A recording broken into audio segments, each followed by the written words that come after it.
Bismillahirrahmanirrahim.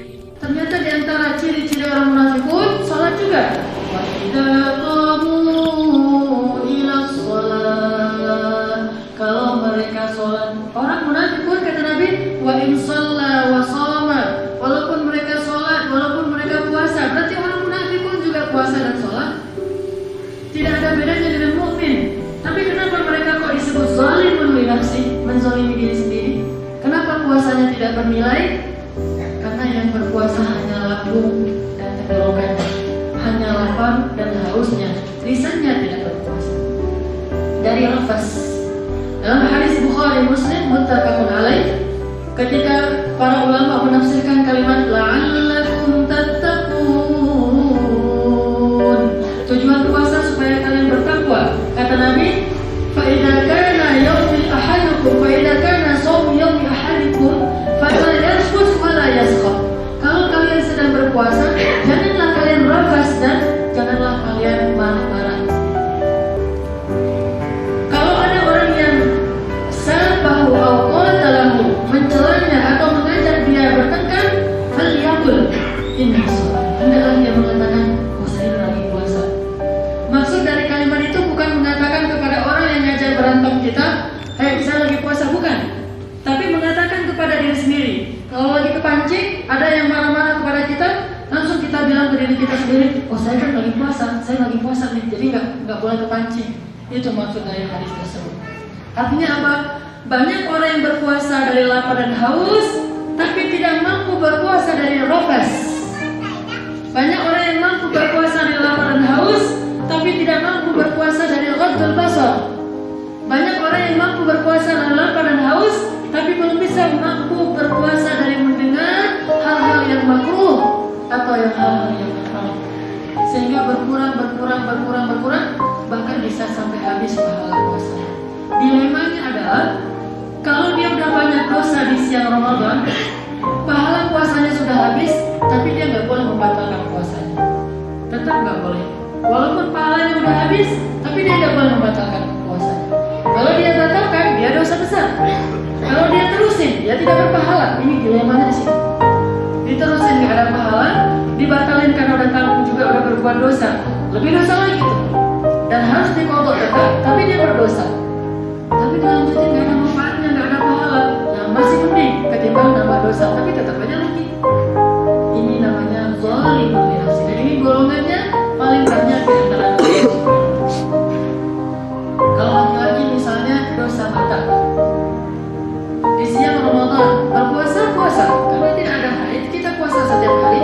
Dari mulai terbit fajar sampai terbenam matahari kita puasa, tapi kita tidak mampu menahan pandangan mata kita dari apa yang kita lihat di sekeliling kita. Ada yang ke kampus, teman-temannya nggak semuanya berjilbab. Mending kalau cuma nggak berjilbab, tapi juga membuka auratnya sampai mengumbar aurat.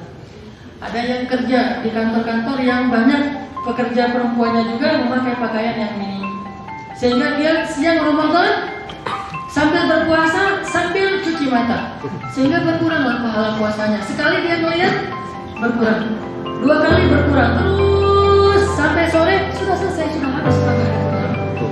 Ini zalimun li nafsi. Atau kalau nggak di sana pun di kantor atau di kampus, di televisi. Bukankah kadang-kadang kita menjaga puasa kita dari pagi sampai siang?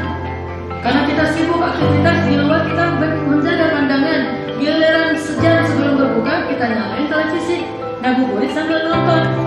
Iklannya, acara-acaranya, sinetronnya, beritanya, semuanya mengumbar aurat. Kita lihat, bahkan kadang-kadang iklan yang banyak menampilkan perempuan yang tidak berjilbab. Kita melihatnya dan sengaja, jangan bilang melihat itu nggak sengaja. Siapa yang bilang remote? Nggak sengaja Ustaz. Mereka remote dia, itu tangannya, dua belah tangan dia pegang. Satu remote parabola, yang satu lagi remote TV. Gonta ganti.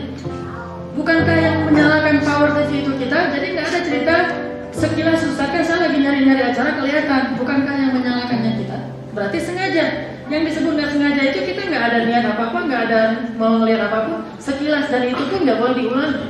Hanya yang pertama saja, yang kedua sudah syaitan. Dan sulit untuk bisa selamat untuk yang kedua kalau sudah lewat yang pertama. biasanya yang keduanya nggak sengaja cuma lebih lama. Aduh nggak sengaja ya, astagfirullahaladzim.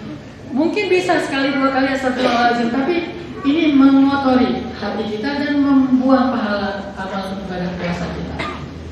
Kita dengan pandangan mata. Begitu juga yang perempuannya. Kalau laki-laki dosa karena melihatnya, perempuan dosa karena mengumbar auratnya.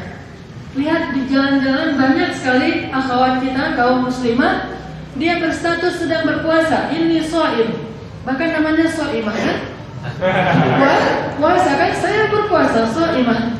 Seorang berpuasa, tetapi dia mengumbar auratnya. Dia menanggung dosanya dan dosa orang yang melihat auratnya. Ya akhwat, wahai ibu-ibu yang punya anak gadis yang masih sekolah SMA, SMP, mulai dari sejak usia balighnya, jangan bilang dia anak di bawah umur.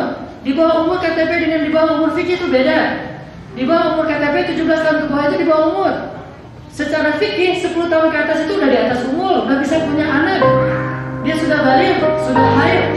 Maka sejak saat itu, maka dia menanggung takalluf, menanggung taklif, beban pahala ataupun dosa. Ibu-ibu yang punya anak gadis, nasihati gadis-gadis ketika Ramadan.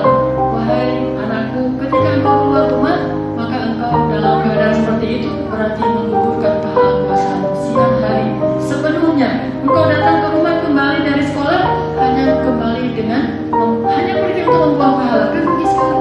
Keluar rumah hanya dengan niat untuk membuang pahala. Pagi-pagi dia berniat untuk puasa hari ini, saya ingin puasa dapat ampunan dosa, dapat surga Allah, terbebas dari api neraka. Lalu dia keluar membuang kebaikan itu. Kemana dia pergi dia buang. Ketemu makin banyak, ketemu laki-laki makin dia buang. Kemana dia buang? Ke dalam tong sampah hawa nafsu. Dia buang. Setiap laki-laki itu tong sampah hawa nafsunya dia kasih, pahalanya dia buang ke semua orang. Yang lainnya juga membuang pahala, bareng-bareng buang pahala mas.